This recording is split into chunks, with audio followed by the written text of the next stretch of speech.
আরে মিয়া হিরে তো সৌদি আরবের, আমাগো দেশে পলাশির যুদ্ধের সময় বেটার নাম আছিল জাফর। নাম কি? সেই জাফর এখন গালিতে পরিণত হয়ে গেছে আজ পর্যন্ত। অথচ রাসূল সাল্লাল্লাহু আলাইহি ওয়াসাল্লাম একজন সাহাবী জাফর রাদিয়াল্লাহু তাআলা, নবীজির আওলাদ একজন জাফর সাদেক রাদিয়াল্লাহু তাআলা নাম আছে। ও মুসলমান, বাংলাদেশের জাফর পলাশির যুদ্ধে, সিরাজউদ্দৌলা যুদ্ধের সময় সে বেঈমানি করেছে, তার নাম হয়ে গেল মীর জাফর। কি জাফর? অথচ মীর কিন্তু সভাপতি, সে কিন্তু ভালো একটা পদ। মীর জাফর মানে চমৎকার একটা নামের অর্থ। অথচ মীর জাফর বর্তমানে একটা বাংলাদেশে একটা গালি। কথা ঠিক বলছি কিনা জানি না। অথচ তার নামের স্পেলিং, নামের মানা খারাপ না, অথচ এইটা এখন গালিতে পরিণত হয়ে গেছে। কেন? শুধু জাতির সাথে বেঈমানি করার কারণে।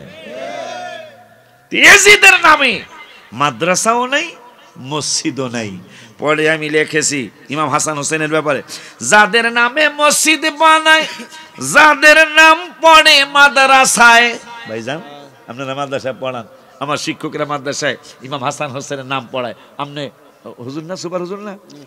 হ্যাঁ, এই নাম পড়ায়, কিন্তু এজিদের নাম কি পড়ায়নি। এই জন্য আমি লেখছি, যাদের নামে মসজিদ বানায়, যাদের নাম পড়ে মাদ্রাসায়, ইমাম পড়ে জুমার খুতবায়। কথা কয় না? আরে ইমাম পড়ে জুমার খুতবায়, মুনাফিকরা দেখতেছে না কারবালাতে হোসেন শহীদ নবীজি জাহান নানা। বলো নবীজি জাহান না। এজিদের প্রশংসা করলে ইমান থাকতে পারে জোরে, এজিদের প্রশংসা করলে ইমান থাকতে পারে না।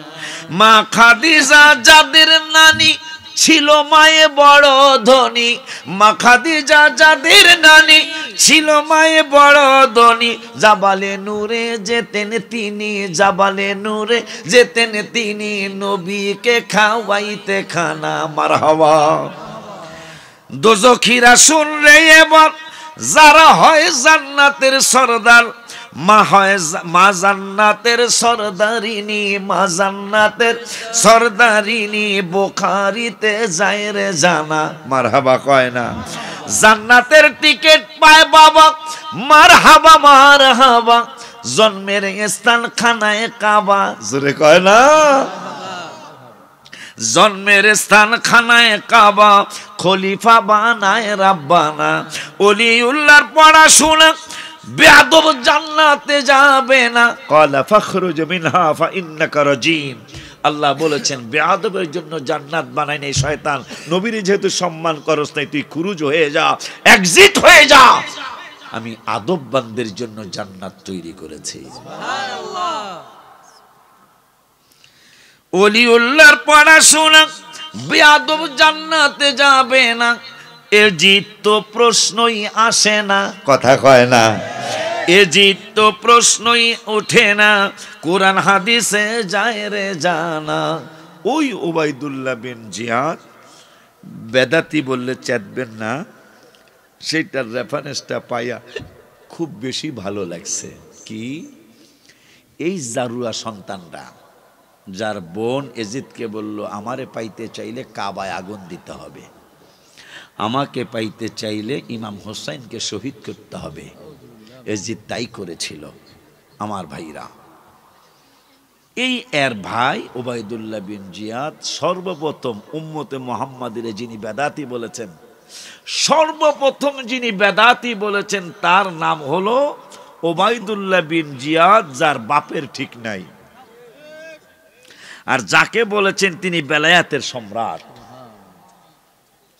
যিনি নবীজির আপন চাচাতো ভাই, যিনি মাত্র 6 বছর মতান্তরে 7 বছর বয়স মোবারকে নবীজির উপর ঈমান এনেছিলেন, যিনি পৃথিবীতে সর্বপ্রথম খানা শুরু করেছিলেন নবীজির লালা মোবারক দ্বারা, যার জন্মটা খানায় কাবার ভিতরে, যিনি জান্নাতের টিকিট হোল্ডার, তাকে সর্বপ্রথম নবীর উম্মতের মধ্যে সর্বপ্রথম যাকে বেদাতি বলা হয়েছে তিনি হলেন আলী রাদিয়াল্লাহু তাআলা আনহু।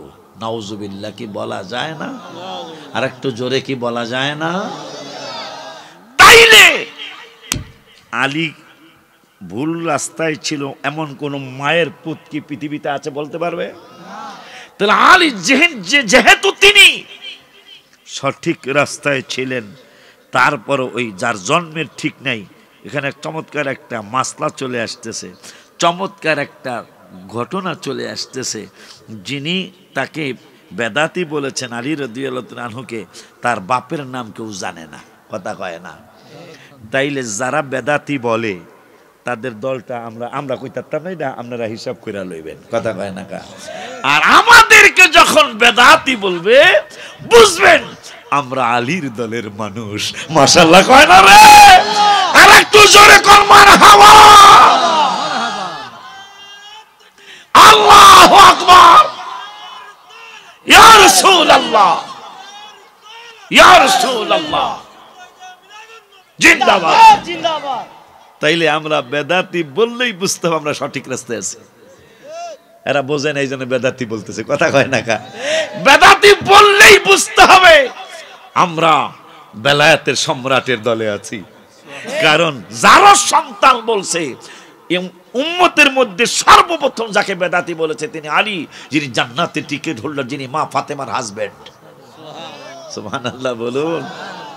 যিনি মসজিদে নামাজ পড়তে সময় নামাজ পড়াইলেন, নামাজের পরে এক সাহাবীকে ডেকে বলতেছেন, এই শোনো, ওই সুতার মুড়া আছে না কসবে একটা, হ্যাঁ, কথা কাজ দেখাবে না, আমি চিনি তো, মা ফেলে যাই একটা বিপদে পড়ে গেছিলাম।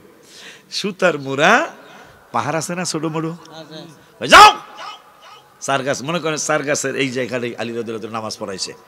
সাহাবী একজনের ডেকে, দেখেছো, যাও ওই পাহাড়ে যাইয়া দেখো দুইজন জামাই বউ ঝগড়া করতেছে, এরা কি লেগে ঝগড়া করে হেরা জানে না, কিন্তু আমি জানি। সুবহানাল্লাহ, এত জোরে কইেন না, একটু আরেকটু আস্তে। ঝগড়া করতেছে জামাই বউ, এরা কি লেগে ঝগড়া করে জামাই বউ জানে না, কিন্তু আলী রাদিয়াল্লাহু আনহু বলতেছেন এরা কেন ঝগড়া করে আমি জানি, এরা জানে না, এগো ডাক্কা নিয়ে আসো। তাই সাহাবী একজন কয়, কারবার ডাকি, নবীর গায়েবের কথা কইলে এরা কত কিছু কয় না, আলী দি গায়েব কয়। সুবহানাল্লাহ কয় না রে বেটা, এনে আলী রাদিয়াল্লাহু আনহু গায়েব কয়। তাই গেছে তাইরে নে আসলে কি সুতার মুড়া গেছে, যায় একবারে, হ্যাঁ, পাহাড়ে যায় দেখে জামাইবো হ্যাঁ হারে গেলে।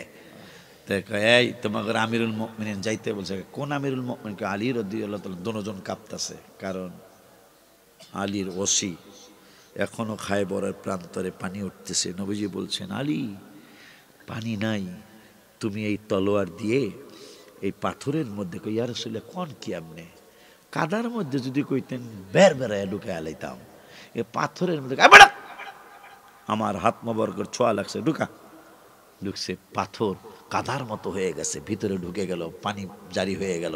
এখন পর্যন্ত খায়বরের প্রান্তরে ওই ওই ওই ওই তলোয়ারের আঘাত থেকে পানি উঠতেছে। তারে কইছে কি, এটা যার বাপের নাম কেউ জানে না, হ্যাঁ কইছে বেদাতি। হাসিও লাগে, দুঃখও লাগে, কানবো না হাসবো কে জানে। যেই বেটার বাপের নাম কেউ জানে না, হ্যাঁ কইছে আলী রাদিয়াল্লাহু আনহু বেদাতি। তাই যাই হোক, সাহাবী যাইতে কইছে, তোমরা ঝগড়া করো কা? কি লিগা করি তা কইতারি না, দেখাওয়ার সাথে সাথেই হ্যাঁ আমার পাহাড়ে খাই লাবি, আমিও কইছি আই লাবি। এখন বিয়ে হওয়ার পরে হ্যাঁ আই হেড ইউ, আমিও কই হেড ইউ। বুঝলাম না, কয় বুঝলাম না, কয় না, কয় আলী রাদিয়াল্লাহু আনহু বলছেন তিনি নাকি জানেন তোমাদের এই ঝগড়ার কারণ। দুজন আইছে, আয়া কাঁপতাছে আর কইতেছে,